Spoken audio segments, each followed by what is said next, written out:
Son sobre las 6:30 de la madrugada. Hace altas temperaturas bajo cero, hace un frío del carajo. Está el perro aquí tiritando. No tengo saco, tengo manta. Lo único que tengo es esta manta.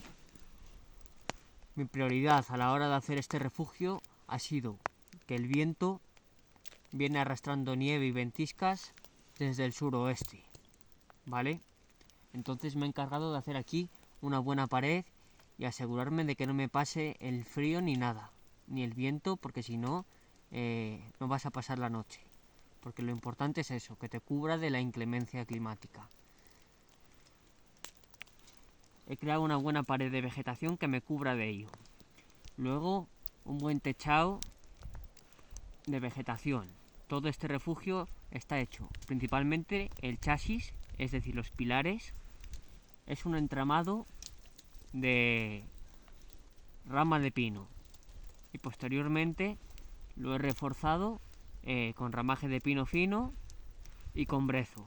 El problema es que ahora no hay brezo accesible en la superficie, todo el brezo está bajo la nieve. Aquí no hay vegetación accesible. La única vegetación accesible que tienes son las ramas de pino, de los pinos de poca edad, que les puedes podar, y de algún árbol que cae, porque aquí no hay vegetación accesible, todo está bajo la nieve, todo. Vale.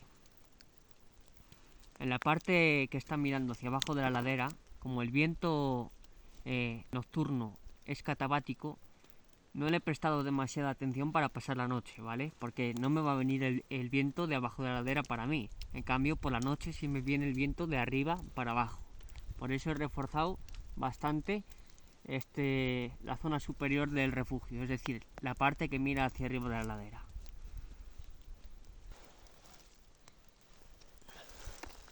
Y tenemos la parte que mira hacia abajo de la ladera.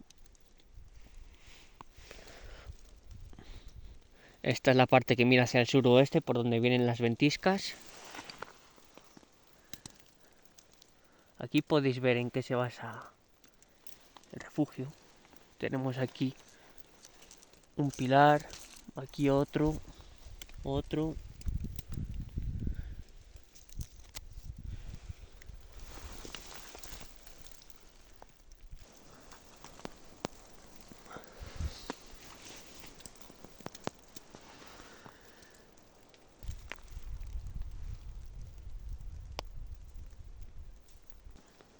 La hoguera funcionó bien por un tiempo, pero luego estuvo nevando y entre la humedad y la nieve no hubo forma de mantener bravo el fuego para que se mantenga encendido, y ahí está apagado.